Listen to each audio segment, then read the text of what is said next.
Buen día, estimados amigos. Continuando con estos tutoriales, vamos a hablar de un tema fundamental, como lo es la expropiación. Será una introducción para luego desarrollar mayormente el tema en otros videos. La expropiación es un tema central en el derecho administrativo. Manifiesta claramente las prerrogativas exorbitantes de la administración, en este caso el desapoderamiento de la propiedad de una persona y de las garantías que deben darse en ese sentido. Así no se permite el ingreso de hecho, se establece la toma urgente de posesión, etc. Podemos definir la expropiación entonces como el instituto de derecho público que permite a la administración estatal hacerse de determinados bienes para el cumplimiento de sus tareas, cometidos, fines, siguiendo un procedimiento determinado, ya sea administrativo y eventualmente jurisdiccional, y pagando una justa compensación. Allí observamos claramente los elementos de la expropiación: la intervención del Estado, la justa compensación, el hecho de seguirse un procedimiento, el desapoderamiento de la propiedad, etc.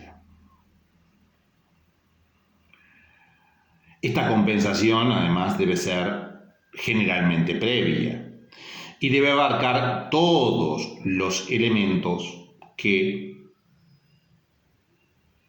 determinen o se determinen por el daño que se le ocasiona al propietario. El procedimiento expropiatorio o el proceso expropiatorio en general se desarrolla en dos etapas fundamentales: el procedimiento administrativo necesario y el procedimiento jurisdiccional eventual. ¿Por qué el procedimiento jurisdiccional ante los jueces es eventual?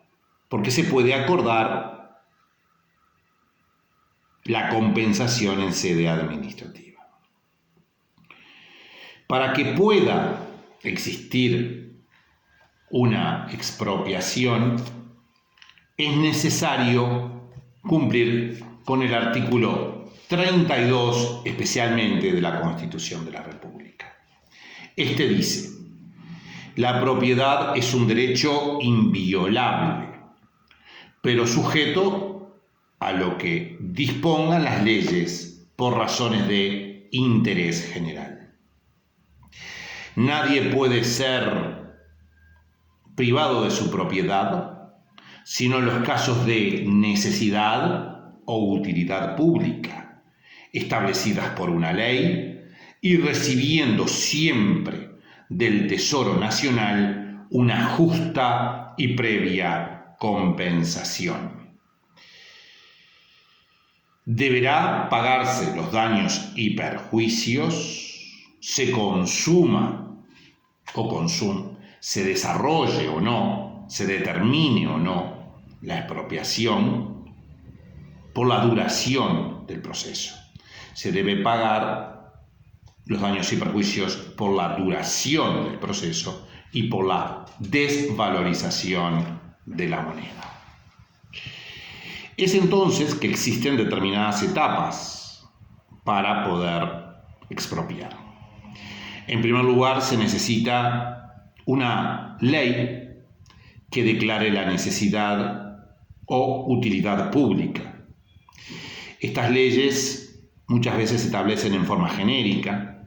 Así, cuando se crea un ente estatal, se dice que tiene la potestad expropiatoria.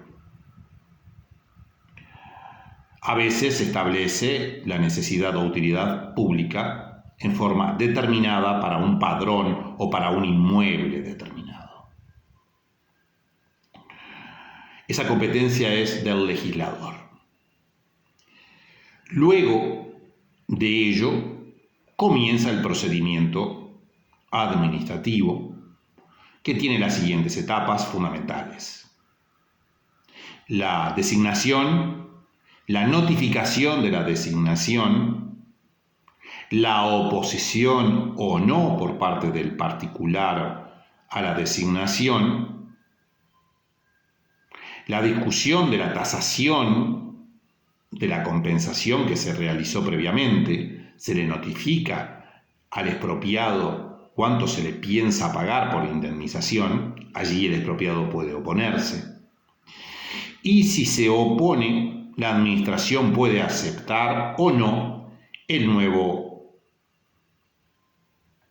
tema, la nueva compensación prevista, solicitada por el expropiado.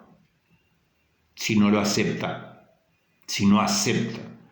esa compensación solicitada por el expropiado, se va derechamente al proceso jurisdiccional.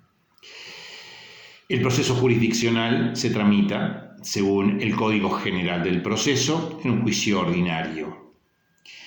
El objeto es determinar la compensación que se debe pagar por la expropiación correspondiente. Generalmente se demanda por el Estado la expropiación y se solicita una autocondena. Se dice: condéneseme, si vale la expresión, solicito que se me condene a tal cantidad de dinero como justa compensación. El expropiado podrá contestar esa demanda, luego se establece, se designa un perito y, logrado el peritaje, el juez dictará la sentencia correspondiente.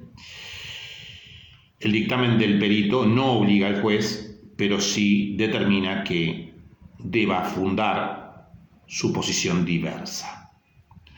Luego existirán las opciones de apelación, etc. Este es un pequeño resumen. Observamos el artículo 32 de la Constitución, pero además deben tener en cuenta los artículos 231 y 232 de la Constitución para planes de desarrollo. Asimismo, se debe tener en cuenta el artículo 7 de la Constitución, que protege al propietario en el ejercicio de su derecho. Y yo siempre digo, sin perjuicio de que la propiedad debe entenderse en un sentido social de desarrollo de la sociedad, ante el supuesto de duda, debe prevalecer el derecho prioritario del propietario, el derecho individual, y no el derecho de la superestructura del Estado. Porque de hacer prevalecer los derechos del Estado como principio, estoy hablando como principio, podría conducirnos a un Estado no querido. En el caso de duda, el principio es defender al propietario. Si este video introductorio, que luego será más profundizado, te pareció lo suficientemente informativo, te solicito que le des me gusta, lo compartas, lo comentes y te suscribas al canal. Te deseo una excelente jornada.